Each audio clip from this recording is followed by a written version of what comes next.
only man who can save the show. So you need to think about there's money here, there's risk, I know you have no income, and there's money and there's risk. You choose.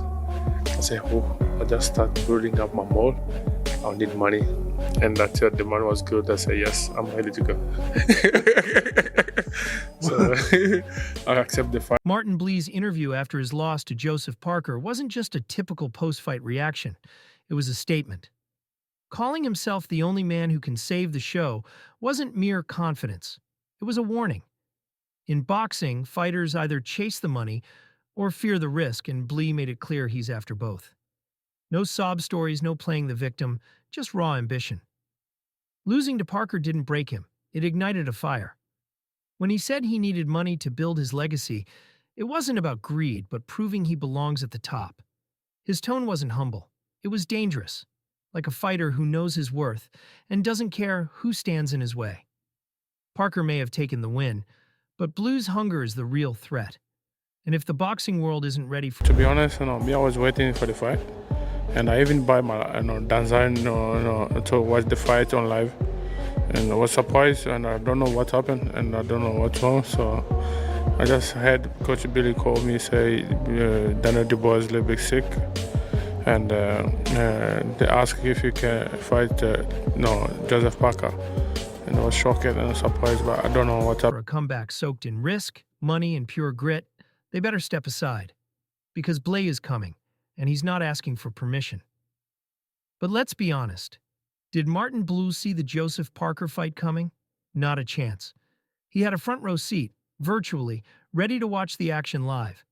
Then out of nowhere, his coach, Billy, hit him up with shocking news. The opponent was out, and Blue's name was on the line. No warning, no build-up. Just a sudden shot at Parker with zero time to second guess. But here's the real question. Was this a stroke of luck or a setup to catch Blee off guard? Surprised or not, he didn't get to sit back and watch. He had to step into the fire. And let's be real, this isn't about being caught off guard. In boxing, you either take the risk or get left behind. Shock, confusion, or nerves, it doesn't matter. We were close, when Dan Dubois fell ill. It was between me, I think Bakole was the only other person. We got right to we agreed it was all done. We were going to pack our bags, and then we found out that Parker's team decided to go with Bakole, and here we are. What matters is what happens when you're called to step up. And Blee? The world is watching to see if he's the one who turns shock into victory. Did Martin Blee sell his shot at glory for a fat paycheck, or did he prove why he's the heavyweight division's ultimate nightmare? Drop your thoughts in the comments. Meanwhile, Lawrence Okolie didn't hold back when reflecting on the Joseph Parker fight situation. He admitted he was right in the mix when the opportunity opened up. After the original opponent fell ill, it came down to him and another contender. Everything seemed locked in, bags packed, ready to go. But then, out of nowhere, Parker's team switched gears and chose Martin Blee instead. Just like that, the shot slipped through Okolie's...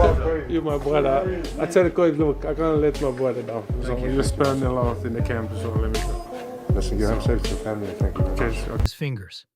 But here's the kicker. Was it a strategic move to avoid Okolie's power, or did Blee simply offer the bigger payday? In boxing, decisions like these are rarely random. Whether it was politics, timing, or plain luck, one thing is for sure. Okolie isn't the type to sit back quietly. This twist might have closed one door, but you can bet he's already looking for the next one to knock down. After the brutal showdown between Martin Blee and Joseph Parker, the post-fight meetup showed a different side of the sport.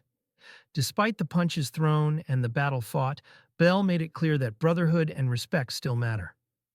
Face-to-face with Parker, he acknowledged the sacrifices made during training camp. The blood... Yeah, I feel I was going to beat him because my mentality was there, and I was ready, and I feel like if I touch him with the beautiful uppercut or backhand, no. I was in the gym 10 rounds is enough, but or not fitness of taking someone who was in a camp, preparing for the IBF world title against someone who's done it before. Sweat and money invested to reach that moment. But here's the real question. Was this pure sportsmanship or a subtle reminder that the fight game isn't just about winning? It's about earning respect? Parker's words carried weight, not just as a fighter, but as a man who understands the grind. In a sport where rivalries fuel headlines, moments like this prove that even after the final bell, real warriors recognize each other's hustle. Whether it's a handshake or a punch, respect in the ring hits just as hard. Martin Blee didn't hold back when reflecting on his mindset before the Joseph Parker fight. He believed he had what it took to beat Parker. Mentally locked in and physically ready, he was confident that one perfect... So Daniel would probably have won because of activity. But in saying that, Joe did look sharp last night, at least for that short spell. But but Martin hit him with some shots that Joe probably shouldn't have been hit with.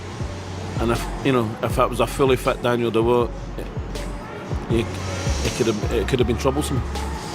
Timed uppercut or power shot could change everything. But here's where the real challenge kicked in, stepping into the ring against someone who had been deep in training camp, preparing for an IBF world title clash against a powerhouse like Daniel Dubois.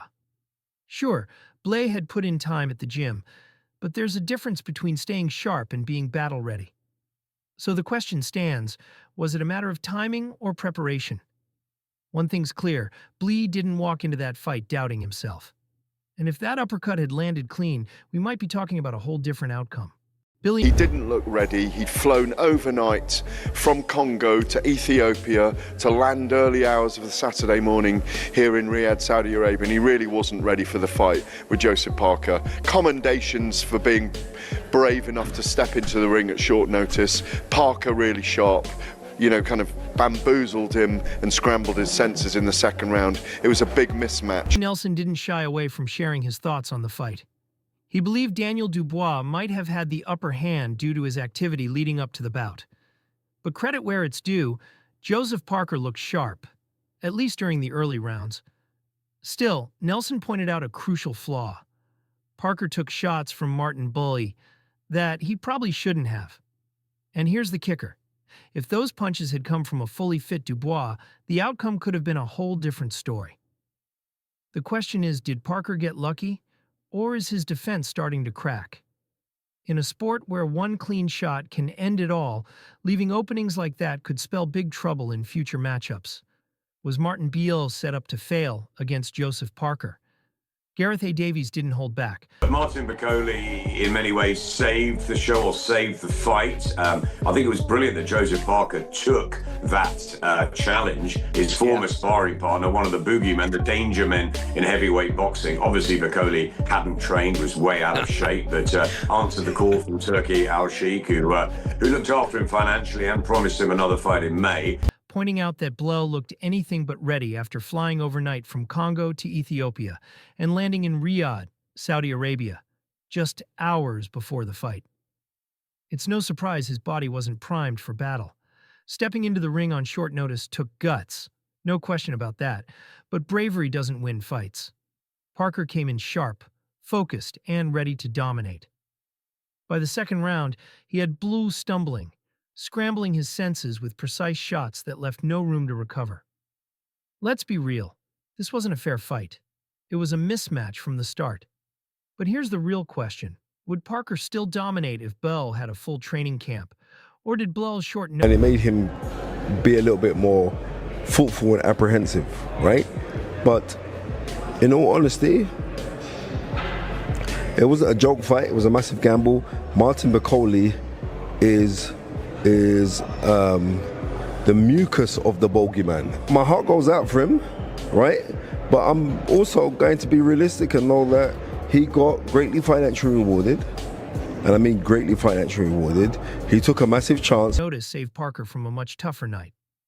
One thing's for certain. Boxing fans won't stop wondering what could have been.